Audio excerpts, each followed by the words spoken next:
name is Tiffany Jenkins and I will be your chair for it. Historically, the debate over preserving the built environment has often centred around the kind of fight over what is historically important or what is aesthetically important. What we want to do today is look at that in the context of developments in that debate which have become more expansionary in terms of what is important, to consider things such as what are people's relationship to the environment in terms of the way they see it emotionally, what are their memories of the environment, can they be preserved? There's a kind of expansion of what we consider to be important in the preservation debate. I've got 4 speakers who are going to introduce their thoughts. They will speak for about 5 minutes, we'll have a conversation up here and then with you. Speaking first, on that my left is Alastair Donald. Alastair is an urban designer, a researcher, and he's co-editor of a relevant book, The Lure of the City from Slums to the Suburbs, or to Suburbs. Speaking on my immediate right is Dr. Tim Edensor. Tim, I got a mark for that, didn't I? Tim is a reader in culture geography at Manchester Metropolitan University. We'll then hear from Jeremy Musson, who's a writer and historic buildings consultant. He's former architectural editor of Country Life. And then we'll hear from T Pereira. Yes. Founding partner, ainda, arquitectura, architectural studio, Porto. Alastair, if you begin. Okay. One of my favourite stories from the ongoing wars between preservers and modernisers dates from Venice in 1910. There, the Italian futurist Filippo Tommaso Marinetti led his avant-gardist colleagues up the stairs of the clock tower in St Mark's Square, where they proceeded to throw down from the top onto the square below copies of their manifesto against Venetian traditionalism.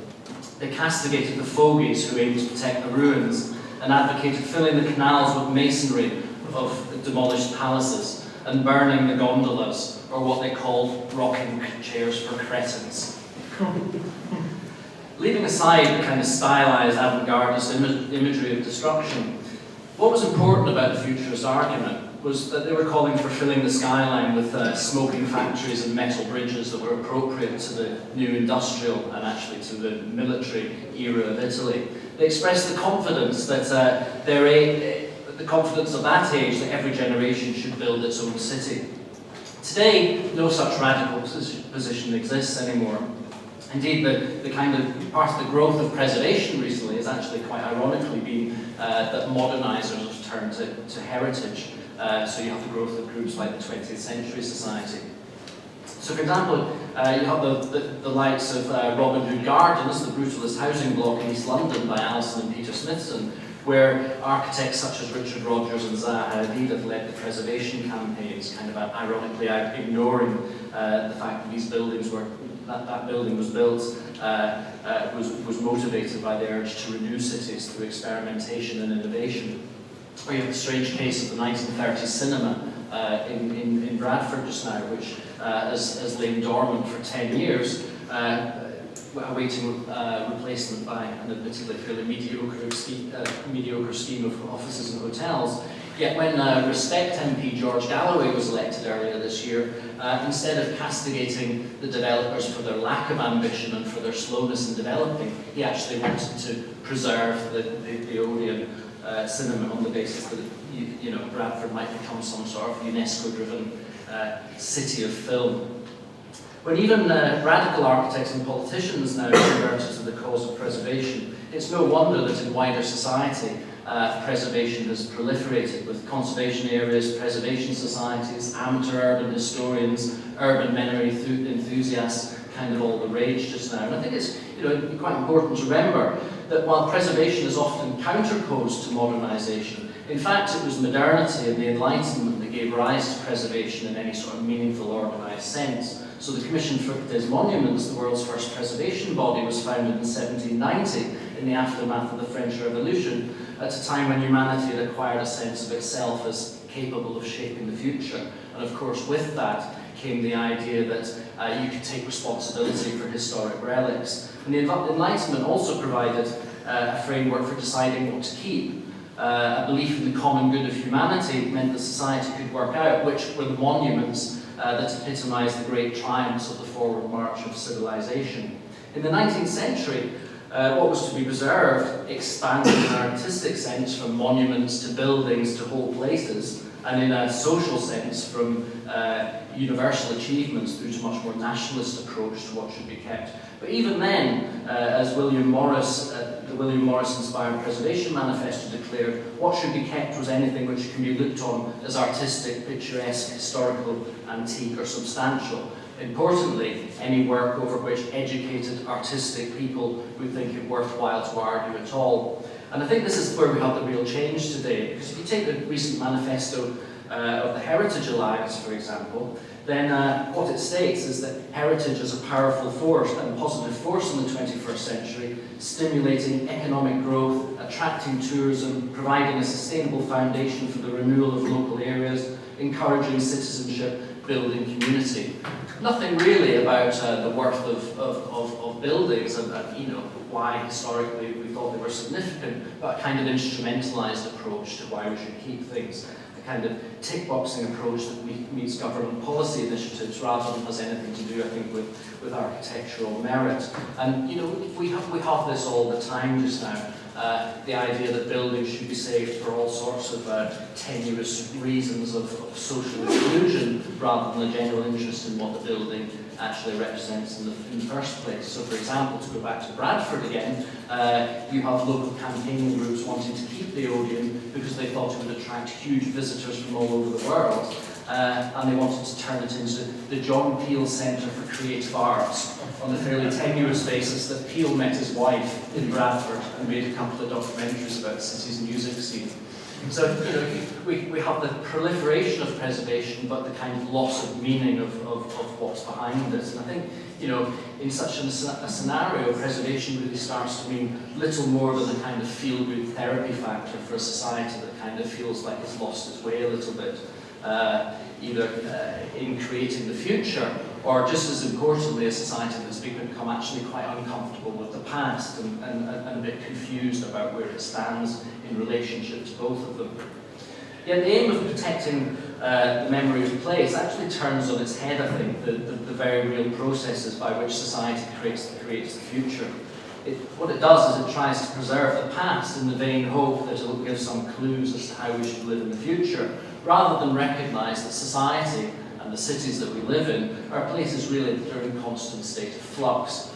So I would argue, to conclude, that I think we need to recover a belief in the historic process of development that gives rise to communities of the future, and hope that this will ultimately throw up some great new buildings and places, and hopefully some of these will be good enough that at some point in the future, on relatively rare occasions I hope, that we might decide to preserve them as memories, as monuments to what human civilization has achieved.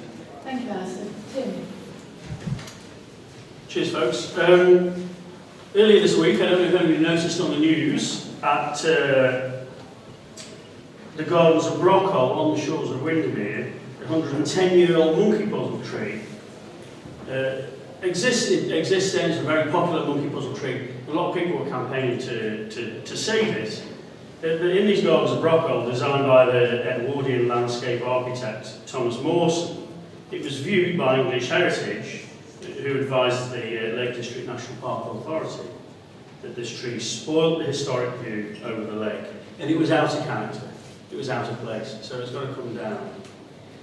And to me, this in some ways signifies what in many cases heritage has become, which is that it seems to speak of a desire to fix places, and to fix them, moreover, in a particular time.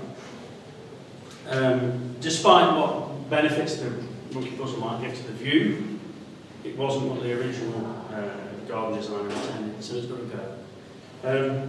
And in some ways, I think then, and we can see this idea that pervades around national parks, where building styles and materials freeze history at some particular point, usually in the sort of vague 19th century, I think, mid-19th century.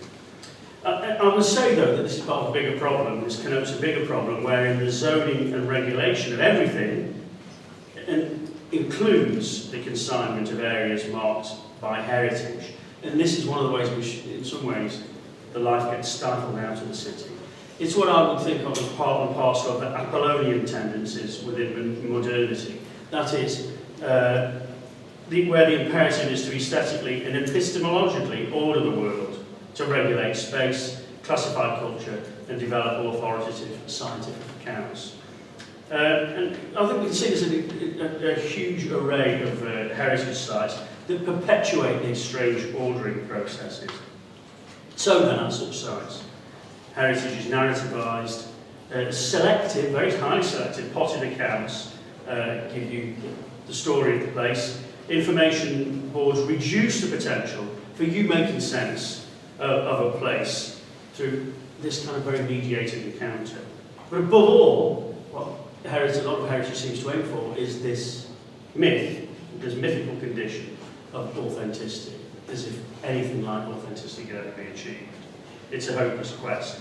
Now, so what I want to do in contradistinction to this is just say a few words of the work that I did a few years ago on industrial ruins. I got a small grant from the government, and I travelled the length and breadth of Britain, going into old industrial warehouses, factories and mills, workshops, taking photographs. There's a couple of websites if you want to check out the photos that I took. But I'm thinking about these places after visiting so many of them, it seems to me that these ruins offered a kind of anti-heritage, where a looser, a more imaginative way of remembering and relating to the past might be formulated. Ruins, then, are sites that have not been exercised, where the supposedly over and done with remains, with nobody to supervise movement, ensure performative roles, or maintain particular norms that we all kind of feel when we're walking around a stately home, for instance. There's no need for self-consciousness, so we can release ourselves from self-consciousness. I don't want others to specify what is of heritage value in these places. I want to find these places myself, wander around them, and feel the sense of pastness that exists. So in ruins, our bodies move through stairways, passages, shop floors, offices, entrances, canteens and restrooms, following the footsteps of the people who made such intense regular use of these places. In this industrial functional terrain, with its hard floors and plain walls, we perform the past by putting our bodies into its flow. So in this sense, the spirits of those previous inhabitants possess us, guiding us and accompanying us in our journey through the space. Spectral bodies are summoned up by signs of their impact on the space and the fixtures that accommodated them. So, for instance, the tools that you come across, the machines they use, and the clothes they wore. So, rather than consume the organised walk and story provided at heritage sites, we might instead seek out these ghosts, the fluid, evanescent entities that disturb the reifications through which performances, narratives, and experience of memory become fixed in space by the heritage industry. And when we walk through these spaces, what often happens is that involuntary memories come upon us, rekindling the past through unexpected confrontations with sounds, smells, tactilities, and I suppose what I would call atmospheres. There's a kind of a sensual apprehension. But what's also important about these places, I think, is that they're actually quite indecipherable and incomprehensible without that guide. And it's not only ruins that I'm talking about, the kind of unadorned backsides of the city, the wastelands, the kind of old alleyways, the railway sidings, the spaces behind billboards, the edgelands, or what's called the urban fringe by some, are full of surplus materialities and meanings that swarm with these kind of meanings, these traces of the past that have been exercised and ordered out of existence elsewhere. So accordingly, in such places, there's an excess of meaning, a multitude of fragmented stories, inexplicable objects, and possible events which present a history that can begin and end anywhere. Here, memory is elusive, dependent upon conjecture about the traces of the overlooked people, places, and processes which haunt ruins. So here, unlike heritage, our engagement with the past is more sensual, it's more imaginative, and it's speculative. Memory is not located merely in the visible, it's also these kind of sensual things that I've talked about. but is embodied and effective. It's in these places, and these ghosts, foreground, ambiguity, multiple meanings. So ruins then, just to conclude, the ruins that I went through, that I sort of studied for a few years, active sites from which a more sensual, a more inventive, and a less precious version of heritage, a more playful relationship to the past can be formed, and as such they're kind of counter sites to interrogate the moribund fixings of heritage sites. Perfect. Jeremy, Thank you. Well, I think I might slightly concentrate on how do we decide what would be key, which is one of the questions you pitch, but hopefully touch on the other things also. I think my main simple point would be that the trajectory of modern preservation, as I understand it, developed over essentially 200 years, led principally in the first instance by artists and writers. Then it's consolidated in the 19th century by historians who take a rationalist and indeed almost scientific method to the recording and valuing of the past. And from the 1880s onwards, it begins to fall into the hands of bureaucrats. And bureaucrats bring in state preservation, state-sponsored preservation from the 1880s. It's 130 years, it's quite some history to think of. But really, perhaps preservation doesn't take on its most potent entity in our life until the post-war era, when it really becomes the people, I would say. And it's the truly popular outcries that really define modern preservation. Of course, that then feeds back into the bureaucrats, but doesn't go much further than the historians. And I think the artists and writers are pushed right to the back of the queue. But if we look at Covent Garden, St Pancras Hotel, etc., preservation, renewals, very exciting elements in our modern urban experience. But I think that those are really the results of popular activity, making use of bureaucrats and historians, and looking to the art of the past. But it would be, in my view, we should try and capture that trajectory, slicing back through history, saying, how can we bring all these entities into a current activity, a bit more of the artists and writers and thinkers into the process in the current time, and not leave it to the rationalist historians, who particularly when they're working for the bureaucrats, have a back-to-the-wall mentality about what they can and cannot do. Because in the end, the people will respond. But I think it would be better to have all these predictable and unpredictable elements together. A certain amount of tension and creativity would be good and inevitable.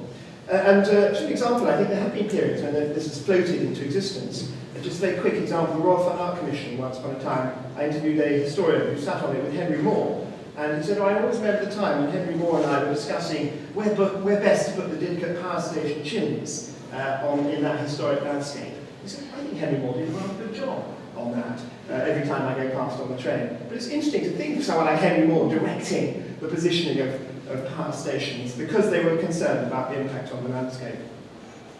In terms of good design, obviously good modern design can happen and even be stimulated by its coexistence with historic environments. And we only have to look at all our cities and the whole of Europe for all the European cities for the enjoyment in the popular mind, the ease of travel and the opportunity to look and learn in different places clearly drives and engages large numbers of people. But one of my thoughts is that modernisation happens. Preservation really needs to be thought about. Modernisation will happen whatever we do. If we have no historical values at all, modernisation happens. But preservation needs much philosophical reflection. It needs the objective views, but it also needs those artistic views.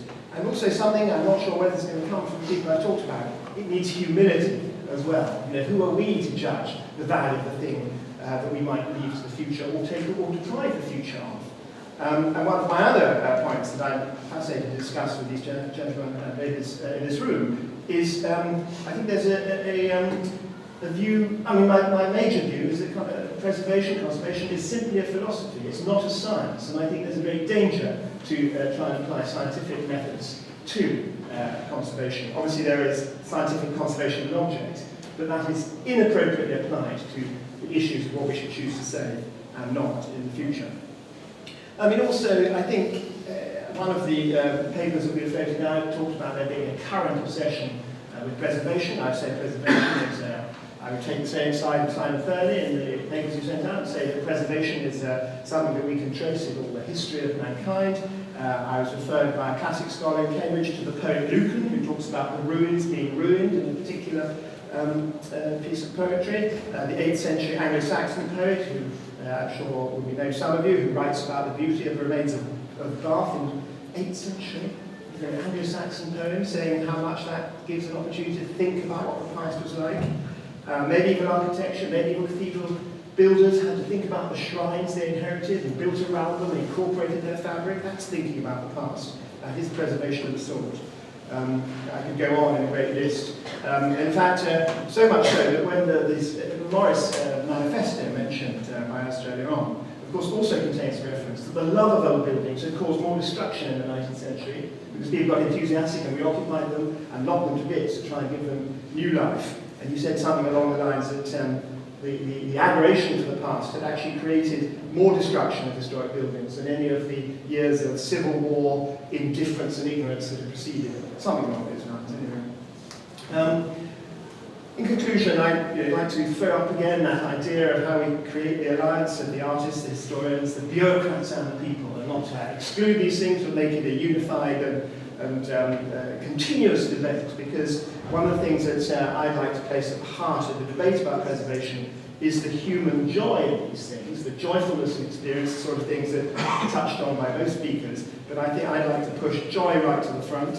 And so many of those great things that were saved for the city have created and become places of joy. Covent Garden, great public things. And if obsessions and memory in the past bring obvious pleasure to people, let it. Perfect. Louis. Well,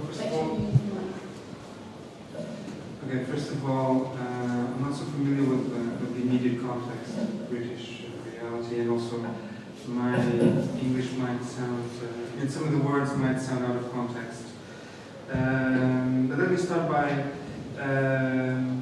first of all, contending the theme, the idea that there's a conflict between modernization and preservation. I would argue that, in fact, it's two folds of the same coin. And in fact, there is modernization is a continuity of preservation. Part of the challenge, that was put towards here at this panel and the readings.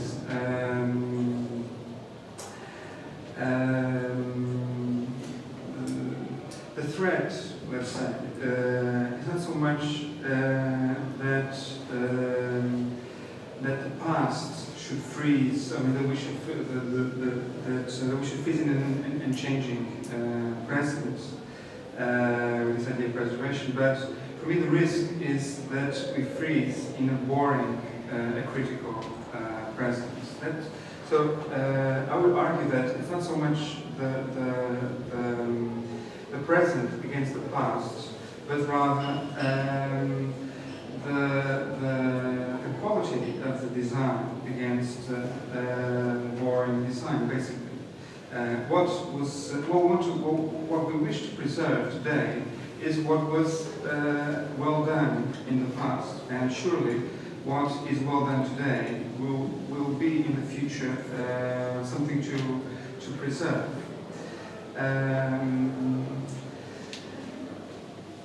In one of the readings, Rand Koolhaas was arguing precisely that there is a countering tendency. For instance, when nature is despoiled, you make parks. When history is profaned, you declare monuments. Again, rather than countering this tendency, I would argue more for the idea of balance, for the idea of equilibrium.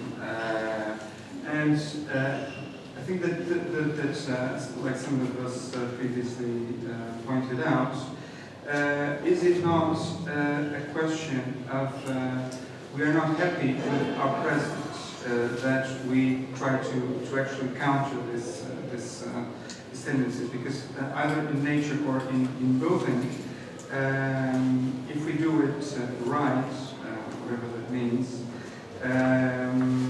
will erode the compensate for the loss, let's say.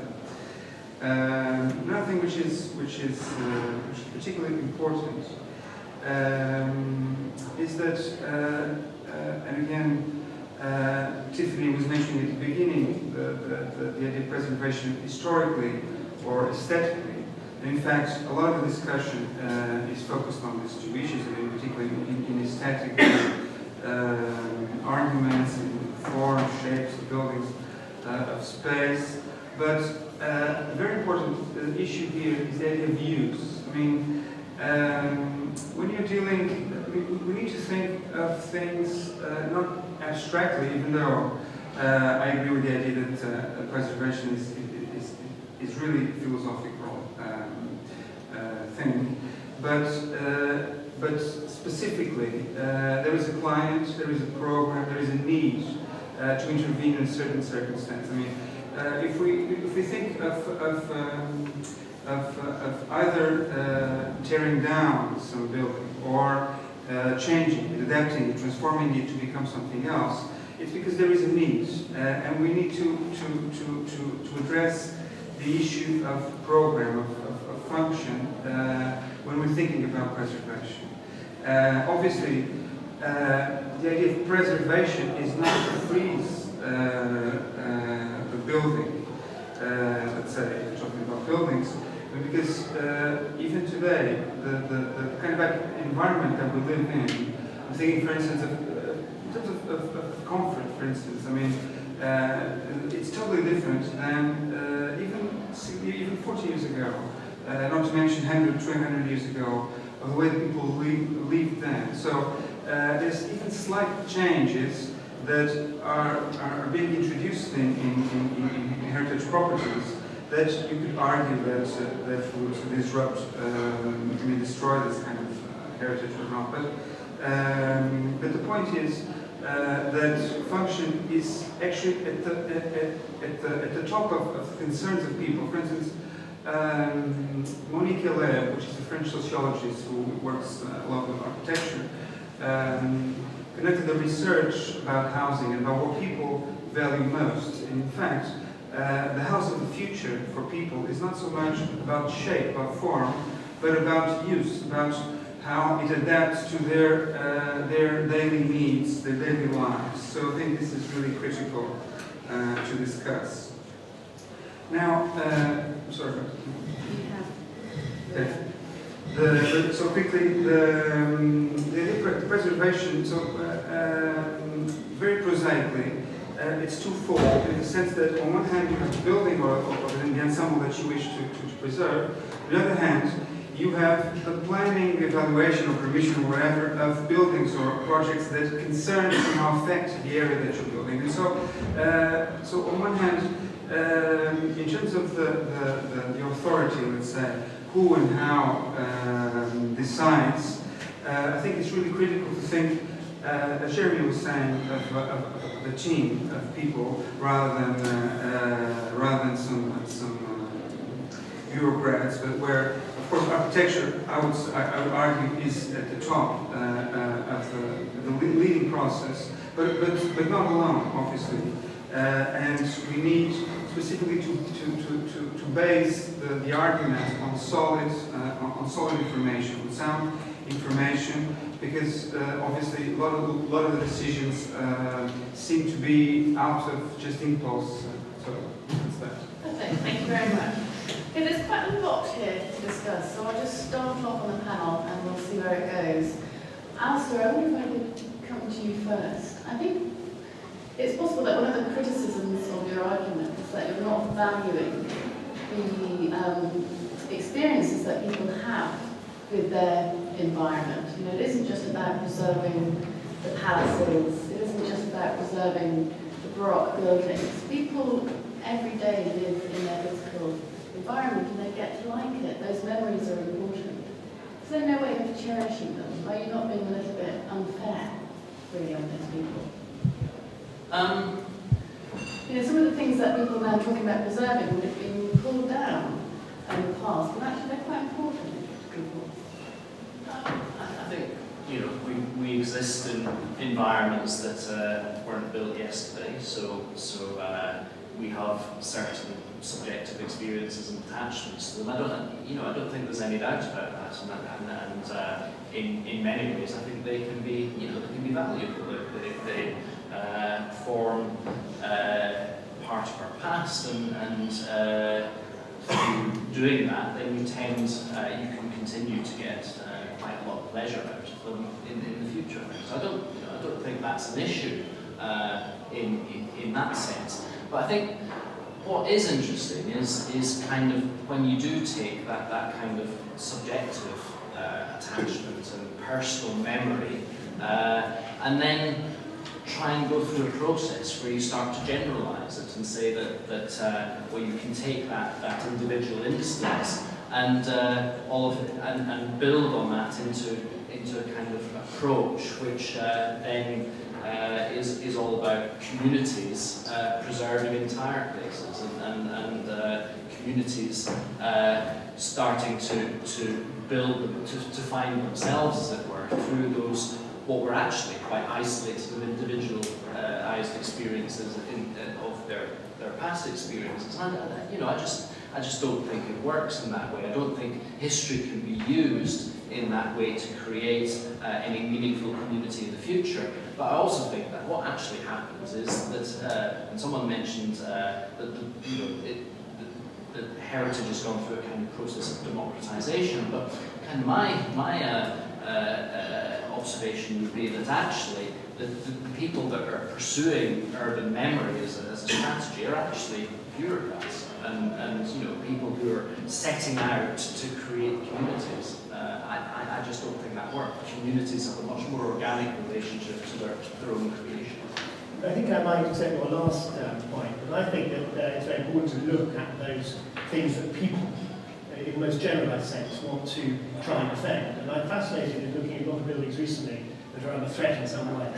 And in the 1930s, there was this great campaign for trying to understand what the people thought, what the general population's experience, or mass observation, I'm sure we're familiar to. And it's fascinating to me that we now live in a world where we see continual expression from people about what stirs them and what they're interested in. And they may be full of very contradictory views, but you do get the internet discussion of the future of, let us say, a historic building in a park on the edge of the metropolitan city that's been a public asset for 50 years and is now closed to the public. And we get a great outpouring discussion about it from people with access to that, but nonetheless they're not urbanists and they're not officials and they're not historians. And I think there's a lot that comes out of that. What do you think? Are you cynical about this? You're slightly No, I mean, I think there's no doubt that Raphael Samuel addressed this kind of some years ago, I think 2 decades ago, in critiquing Robert Hewison's view of the heritage industry, which he saw as very monolithic, and Raphael Samuel said, look, there's millions of different heritages. However, there's no doubt that there are these kind of templates and these kind of officialdoms that come down and do imprint certain kinds of templates on sites, and I think that's, the major problem. I mean, this is the example that I gave here of the monkey puzzle tree. It is effectively, it's kind of, bureaucrats or officialdom against people, and the bureaucrats win in this case. So, I mean, there is this kind of tension that exists there, I think. But obviously, when we think about the past, it's kind of a fluid thing. The past exists, and like the city itself is continuously fluid. So is our relationship to the past, and the ways in which we confront the past in the city. And so these kind of templates and these modes of kind of fixing and presenting the past are, I think, becoming outmoded. And I mean, my approach to this would be that that what isn't being honoured enough are the kind of multiple approaches, A to heritage and B to heritage sites. So why not, have art installations in certain heritage sites? Why not turn certain heritage sites into, housing or government buildings or businesses or whatever, but allow this kind of much more improvisatory approach to the ways in which we might think about treating that which is regarded as a valuable entity. Louis, you said in your introduction that you thought preservation and modernisation could coexist. But I think there was some concern from Alastair that we're preserving everything and modernising nothing. I don't think he said that, I'm putting words into his mouth, but I think that was the gist of what he was saying. Is that anything do you recognise any of that there is a tension there perhaps in the present, and we are not modernising? Well, I mean, I think that it really depends on the location. For instance, I mean, the past can be choking in places like Italy, in Florence, for instance, I mean, which affects really the minds of the people, the architects, the people who run the city, where you cannot do anything modern or contemporary because it's so really it's so affected by the climate, by the aura of authenticity, of history, etc. All these layers of the past that really make it impossible to progress, right? I mean, where I come from, I think that we managed to really create a very, very interesting balance, a symbiosis between learning from our past, I mean, particularly from, for instance, popular architecture, in fact, to modern architecture. I mean, from the discussion of the 60s, the postmodernism, the early postmodernism, in terms of the critique of modernism, the lack of specificity, etc. So introduce this idea of specificity to the discussion, and also another discussion which in the 80s in particular was very high, was the idea of typology. So I mean, in terms of preservation, what are you exactly preserving? For instance, I mean, we could, when you're doing something, you can do something which is contemporary, which is fitting your needs, but still relate with the past without necessarily copying or imitating or a kind of kitsch pastiche of the past. I mean, this is something that allowed, and that's also part of my argument of dismissing the idea that there is a conflict between. I think Alastair's trying to get in, is that right? And then Well, I've got a comment on that actually, but maybe that's something later. But I just want to come back to the points that were raised by Tim and Jeremy, because I just think that, you know, kind of what you're describing in that very sort of individual sense, I think is kind of okay, and I can accept that. But I think we really need to recognise how these things are being used just now, and they're not just individual interests and, you know, visiting the country home of a Sunday or whatever. I think they have a kind of more expanded role in today's society, where there's a very active sense to try and use things like urban memory and traces of history as a means to create some sort of coherence in society in the present. And I think it's important to recognise that. And do you think that's a new thing in culture? I'm walking up the block and I see a tower called Cromwell Tower, and I wonder if that isn't doing the same thing. You know, isn't that always the case? I think it's taken different forms in the past, and I think, so you go back to the 19th century or whatever, and I think the preservation of monuments kind of had a much more nationalistic character, for example. So it would have been preserving the things that were meant something in terms of the nation. I think today, the way it differs is it's kind of fragmented so much, and it becomes things that are actually only meaningful in very sort of individual terms, very kind of psychological terms. It's how you feel about things, and that I think is kind of quite different. And I just think that. And is it bad? Well, I think it's a problem actually. Why?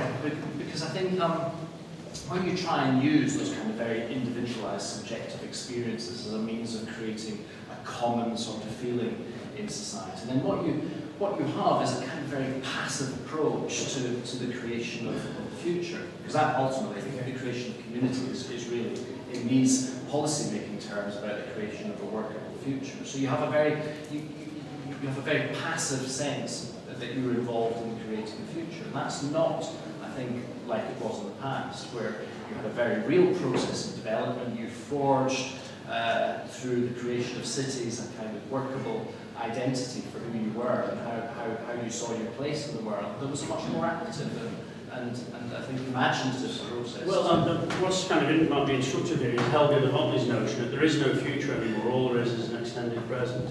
And so in an extended present, that which is anticipated comes to pass very shortly after it's been imagined or anticipated. So she uses, for instance, the example of the moon landing. So I think they asked NASA in 1962, oh, when did it land on the moon? And they said, oh, maybe in 150 years.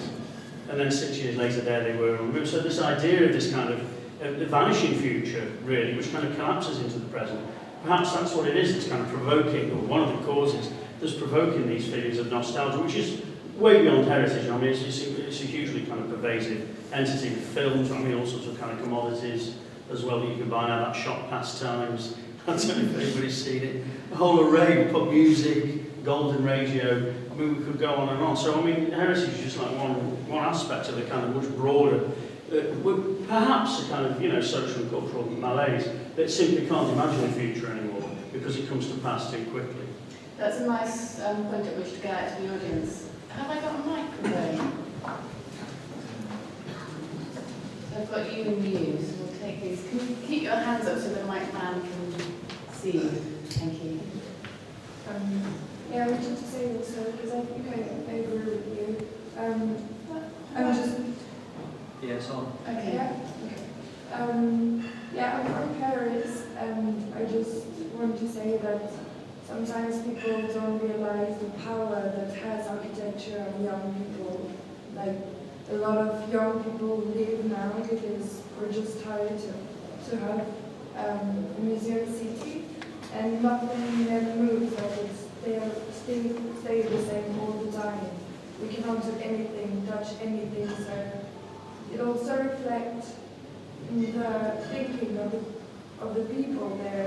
They're narrow and conservative, and you can see that through architecture.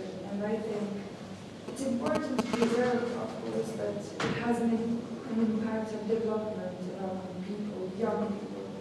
And so it would be interesting to find a balance between preservation and modernism, because it kills the creativity of young people who want to actually build their own city. I was agree. So Paris is dead.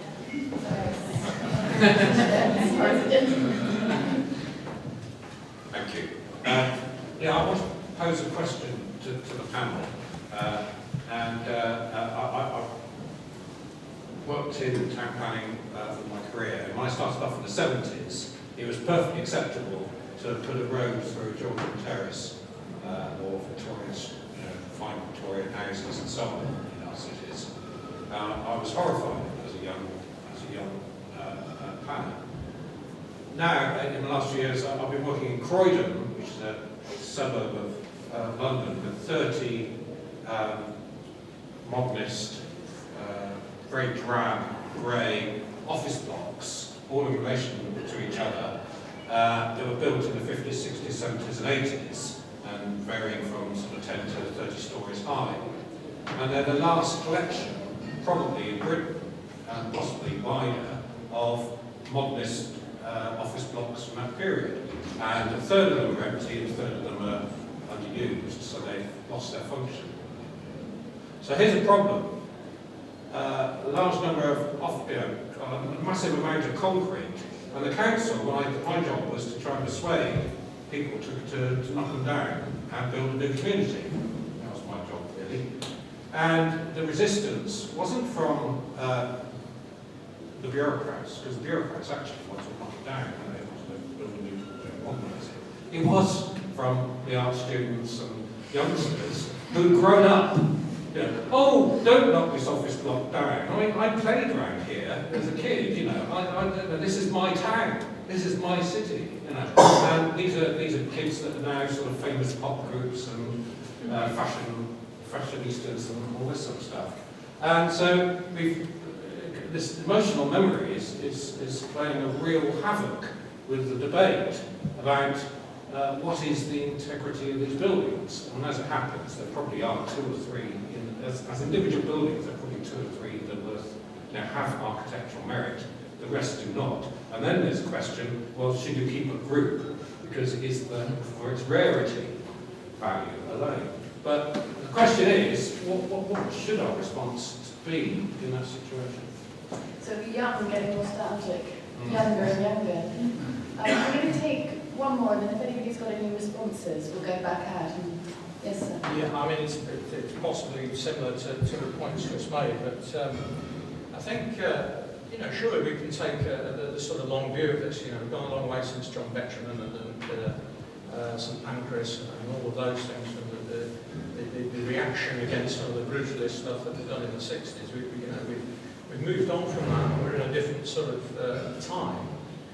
We've got a crisis of modernisation and a crisis of housing and so on, which we heard about in the previous session. So surely we need to take stock of what's happened. As I understand it, urban memory theory, which is this sort of intellectual strand, is sort of suggesting that the modern world itself, with all its telecommunications and the internet and everything else, has left us so atomised that that's why we need to have a sense of place. You know, we become disorientated, we need this sense of place. Rather than, actually what we need is more modernisation to match that, you know, in the built environment. So we seem to be in a period of paralysis as far as I can see. When I think of English towns now, what tends to, the pattern I've seen is you get the initial preservation of perhaps a historic area or historic building from in the 1970s, fine. You know, the whole thing has seeped into the consciousness of the general population. I mean, you've got towns which have had no change or modernisation, and clearly, you know, living in rows of terraced houses that were built 100 years ago is something we should be looking at to change, but we seem to be stuck at the moment.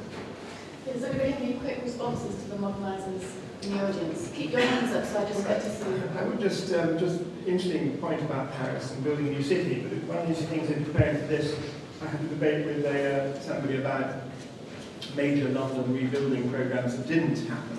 One which was the complete demolition of Soho, which is of course the most popular part of London with young people. And it's quite interesting to think of that process in the context of what you're saying, you know, that sometimes the things that we now regard as preserved may also be the young people's paradise in a city. Secondly, I think there's nothing to stop quite a lot of new design going on within historic buildings and structures. Even if you keep, say, the historic city, or even some of the three little town blocks are preserved, there's an awful lot that can be done to interpret and do things differently. And I remember when I was in my most conservation lobbying era of my life, about 20 years ago, meeting Nigel Coates, who was a very radical young architect at the time, and I said, what do you think about preservation of buildings? He said, well, it's a nice challenge to the architect, and some of the most interesting things at that time were done within historic structures. It was an unexpected reply to me. Do you think, Jeremy? I mean, that's right. Yes, you, and then you. Yes. Actually, Everyone's going for the mic.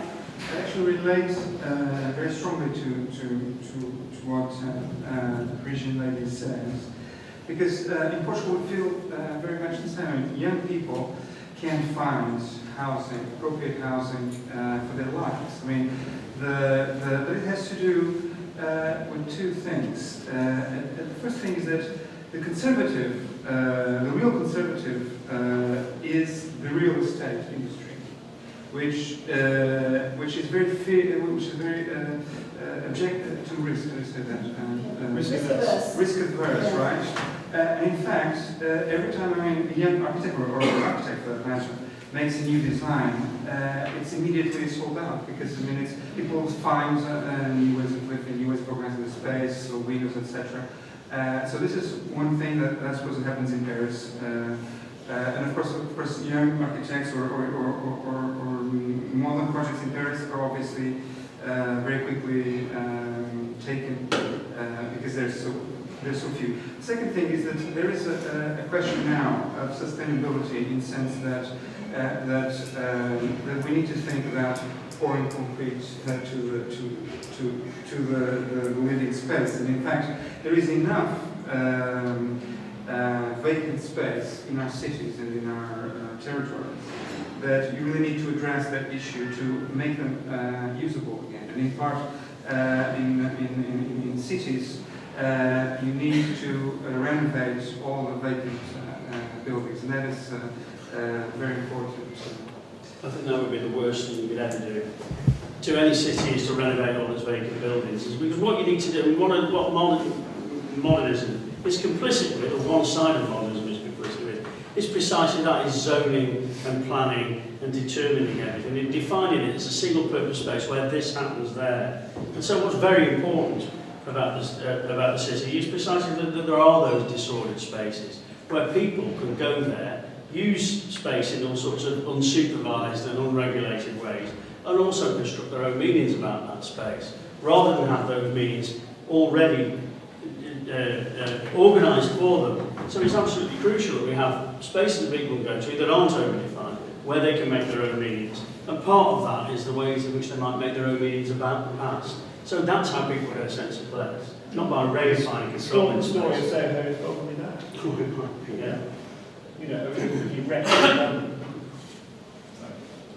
Well, I think the point of the map there was quite interesting, because I think, you know, there is this sense just now that we're kind of, the world is a very uncertain place, everything moves very fast, everything, there's a sense that everything develops very rapidly, that we've got new technologies, we can't quite keep pace with things. And so I think in the way that the discussion on heritage works these days, it's not heritage in the traditional form, but it's about our memories of our past, and maybe will that give us a place in the world that's a little bit more secure than we currently feel. So because these take very sort of individualized and subjective forms, then that's you know, your example of kids in the tower blocks in Croydon that kind of have memories of those things. Well,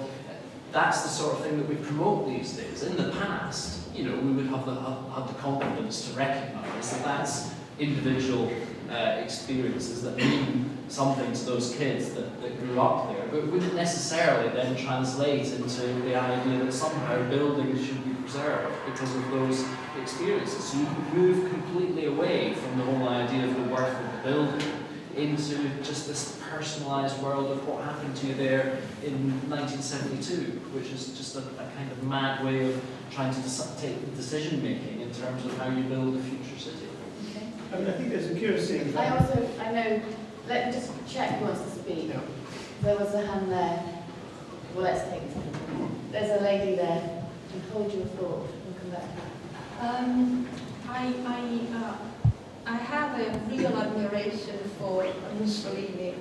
Of course, just an aspect of his politics. It was, you know, in his willingness to renew, revamp, recreate the meaning of being Italian. What he did, he operated this politics of sventramento. He really got rid of what was unhealthy in terms of construction, for example in Rome, and preserve what was important for the collectivity, like Italian collectivity, and he redid San Gimignano.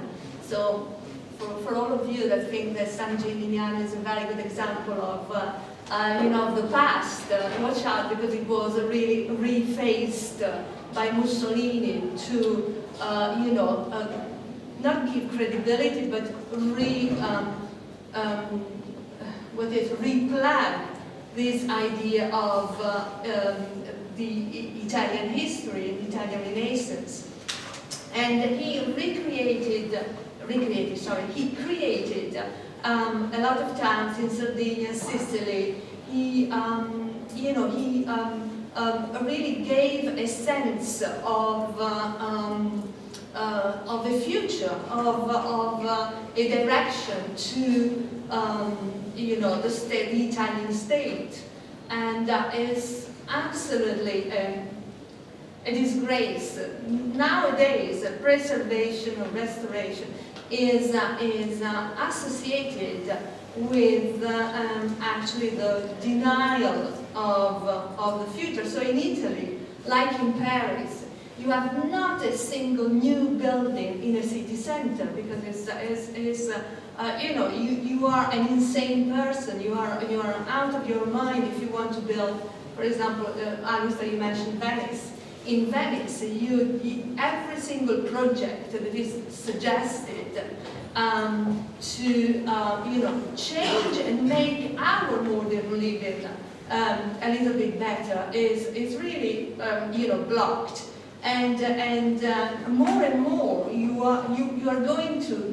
have a situation in which you are stuck in what you have around you that okay, beautiful, it's very beautiful, and we cannot deny that, but the direction that is taken is that to kill really our sense of projectuality, because if we have no space in thinking of the future, then we will not think of the future.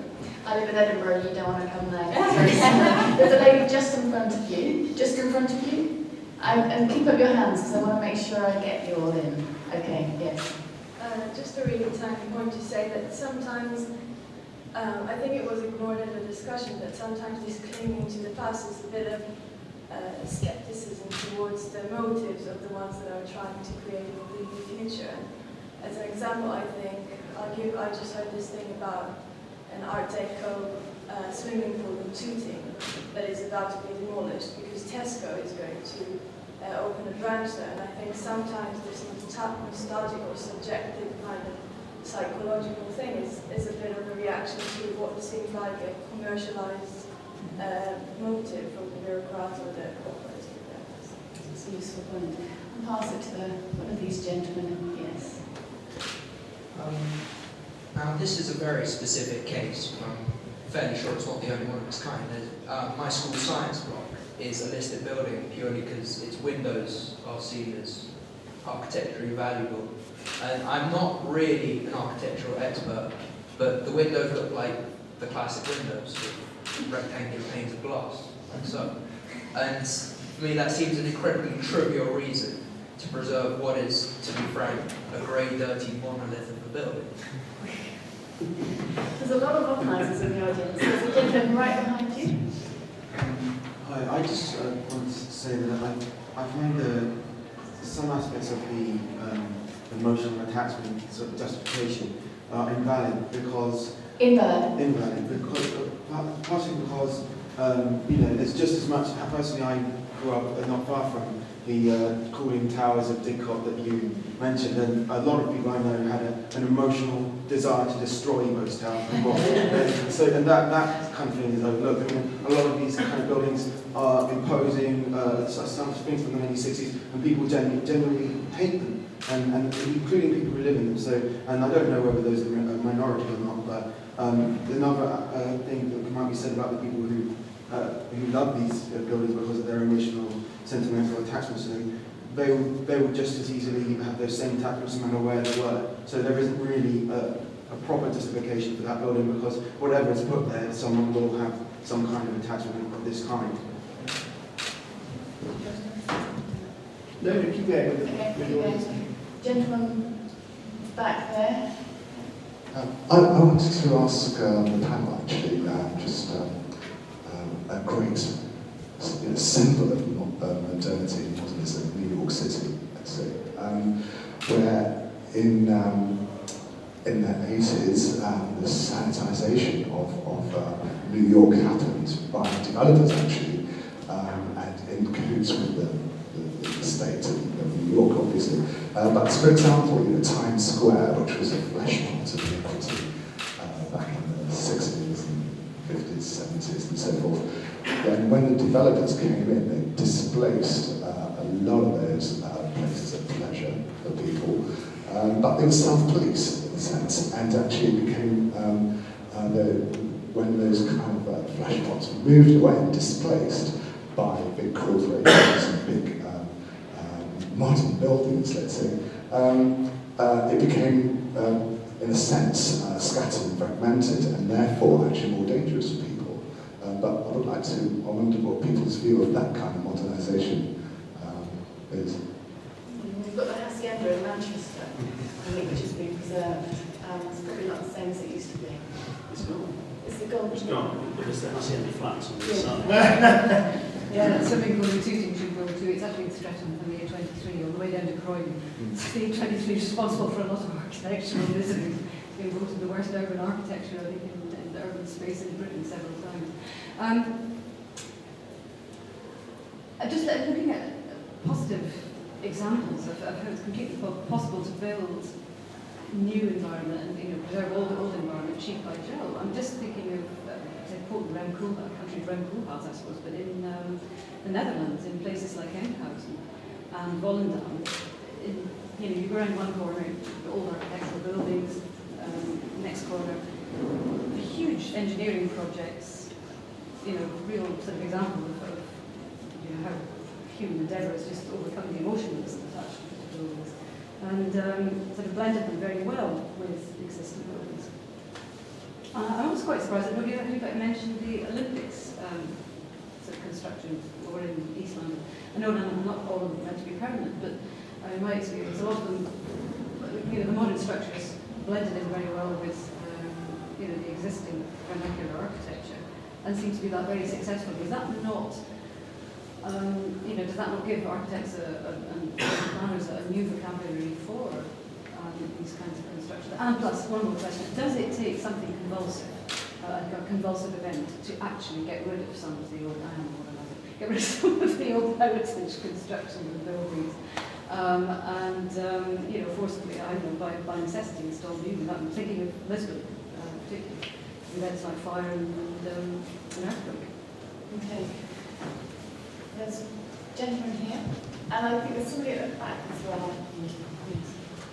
I just listening to what I hear, I think one of the reasons for the strength of the preservation is maybe the fear of what comes in afterwards, and whether it's greater scrutiny of the new building, and people are confident that what was coming in was going to be better. And the example was just given, it actually, there was a track record of bringing in fine architecture to replace the old architecture. There'll be less need for preservation. Yeah. And there's a gentleman at the back. Does he still want to speak, or has he changed his mind?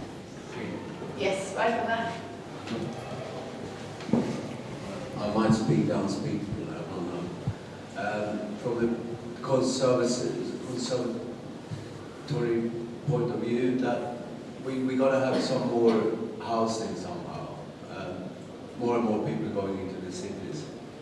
But I still yet see the architectural profession not looking into sustainability issues very much, that greening up, being more resource efficient, trying to provide with more greener environment. I think that's a psychosocial, can call it a psychosocial element to it, that if people are going to live in cities, in square boxes, they need to have a little bit of greenery around them, otherwise we will have psychological consequences, long-term consequences on other people. I don't think it's conducive to living boxes, really. I'd rather live in a roundhouse, but that would be the name.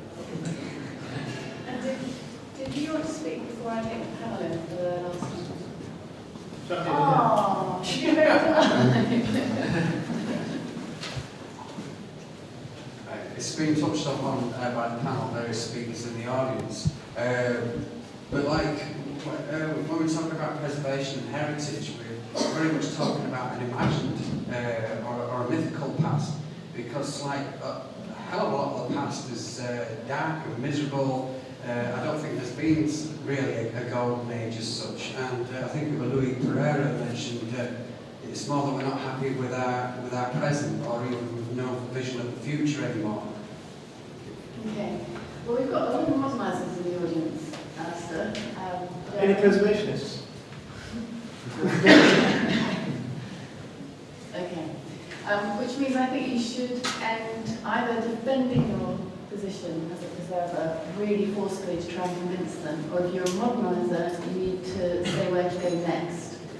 So I want to hear a manifesto for the future from the modernisers. Let's go in the order that you spoke. So that means Alastair, Tim, Jeremy, Louis. These are your last remarks, so you have to convince people that they're either wrong or you're going to take them somewhere interesting. Well, I was a moderniser, but I thought I was being quite kind to the preservers, actually, in that I was trying to say that I thought we should have a better understanding and ethos about what we save. And I think one of the problems just now is that you know, we've reached a situation where we've kind of, with the arrival of the ordinary being something to save, we often forget about the value of the extraordinary. And that, to me, is kind of much more important in terms of what to preserve, because it means that instead of having, you know, we're in danger of having a situation where we've got everything but nothing, you know, and we lose sight of what's valuable. There's a number of points that I thought were interesting. I sort of feel a bit compelled now to distance myself from the Futurists after your applause for Mussolini. I mean, the Futurists were a bit of a mad bunch.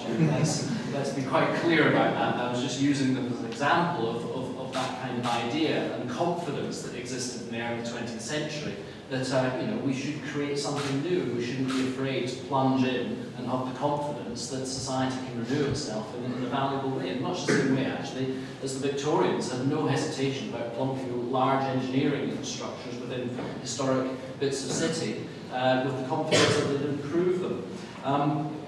Just to finish, I want to come back to the point that Louis raised in the introduction. I think your question as well about whether preservation and modernisation can coexist. So I'm just back from a trip to China, where there's a kind of very fascinating debate developing just now about what should be preserved in a country that's going through a very, very, very rapid process of modernisation. I was speaking on a panel with an architect from OMA who was responsible for building the CCTV tower, which, if any of you have seen it, is just this enormous tower in Beijing, but who's also one of the leading figures in the movement to preserve the hutongs of Beijing, which are a very old and historic area. And I just think it's a kind of fascinating contradiction in terms of, you know, a country that's emerging and you know, struggling to find what its future actually is. And I think, you know, these are all very legitimate questions. I just think that if you compare China to here, what we've actually got is not a tension between preservation and modernisation, but a kind of a situation here where we don't have that confidence and that dynamism to renew the future. And so we're using heritage and urban memory as a kind of refuge. It's a kind of almost, we're trying to shelter ourselves from the real discussion that needs to happen about how to create the future.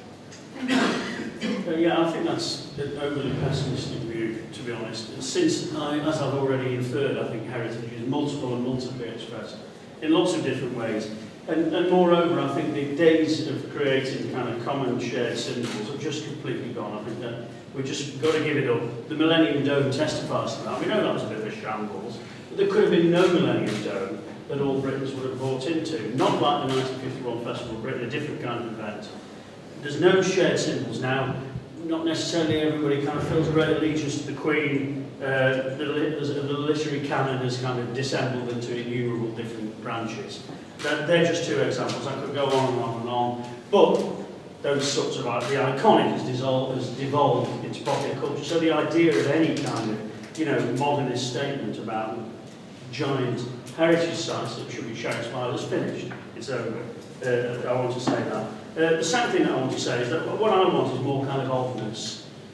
When we're talking about heritage, more maverickness. And I just want to give one example, is that in Manchester, as everyone knows, the IRA let off a big bomb there a few years ago. Many people said that was great for the city and enabled it to, you know, regenerate to a certain extent. But what happened after the bomb was that there were two Tudor pubs, two half-timbered pubs, that were moved next to the cathedral and to a new kind of retail area to create something like a medieval quarter. But the two pubs hadn't been there before. They had previously been enclosed in a 1960s modernist precinct, and it was just fantastic. The contrast was just so odd to walk into this precinct and get these two Tudor pubs. And that's the sort of thing that a lot of people used to love going there, they were really popular. because of the kind of complete strange juxtaposition between these pubs, this heritage, and then another heritage, a kind of 1960s heritage. So the way in which, partly the problem of heritage now is that it's excessively themed and coded and over-coded, and I think that's what we've got to get away from, and be much more inventive and playful and crazy. Well, I'm fascinated that you want to pull down Paris and Venice to the great beauties of European civilization. Yeah, most people don't live in those cities. Most people don't have the good fortune to live in those places. And I think we must open our thoughts to all peoples and all their possibilities with their engagement with the place that you would like to do different things in. Nothing is ever preserved in aspect. It continually reinvents itself. Human occupation of any old thing or empty space, it's continually reinvented by the conversations you have with your friends and the things you do, just for a start, let alone the rebuilding and reoccupying. There is no Tudor kitchen with a Tudor wench in it. It just doesn't happen. That's the impossibility. I also think we are perfectly entitled to mythologise the past and to make the most of it as part of that creative endeavour of whatever we do. Modernist architects did it a lot, not least to tell us that they knew better. And there is a lot of space for good new and good old together. It's very complex planning and design today, and that's a good thing. That's because a lot of these things have come together to express some sort of evolution of trying to make a good place, and they might follow ridiculous alleyways. I sort of accept that emotional attachment is pretty weak, because it's not really my sort of history, but I also see it as a value. And I just think, creativity, be thankful for the things of the past that survive, and make our cities pleasant places to live in. And I give you Soho as an example. Really enjoyable, diverse, human, unusual. And once upon a time, maybe within the living memory of possibly someone in this room, it was going to be demolished and replaced with things not unlike the tar blocks of Croydon.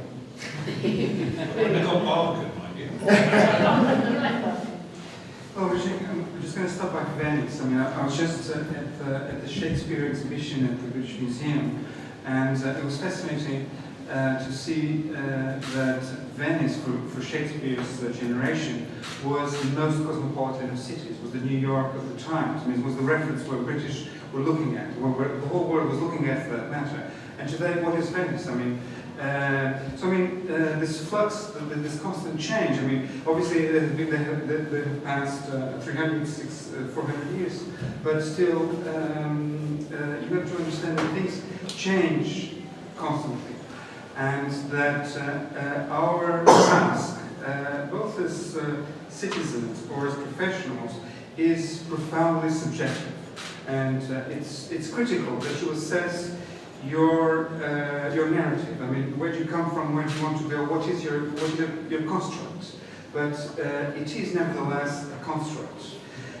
Another issue, which I think it's really an interesting question, is whether or not are we affected by architecture itself. I mean, the positivity of obviously there are economical, social, etc. reasons for the positivity of the post-war era. But the architecture also played a role in the society. I mean, the new architecture, I mean, it could be in Britain, new towns, in Holland, it could be in Brasilia, in Brazil, but it gives a very positive spin to people, whereas, of course, the kind of restriction also makes you a little bit down. And I think that it's obviously a kind of a twofold process. I mean, it's at a certain point you get a certain view where you want to come back. But really ask yourselves whether or not, and this, I mean, in terms of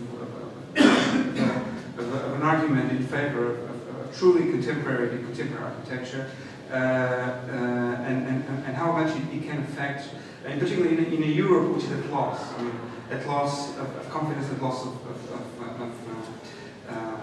ideas, not necessarily, but still. I would end up with this thinking about the importance that the direction that they would put into buildings, and modernity doesn't mean obviously demolishing and destroying the heritage, whatever it is. Okay, well, we didn't completely answer the question, but we certainly engaged with it, and I think you Miss Parrish should talk to this gentleman's colleagues and explain why they should be putting down those blocks here and in Paris. But that leaves me with the task of asking you to join me in thanking our panel.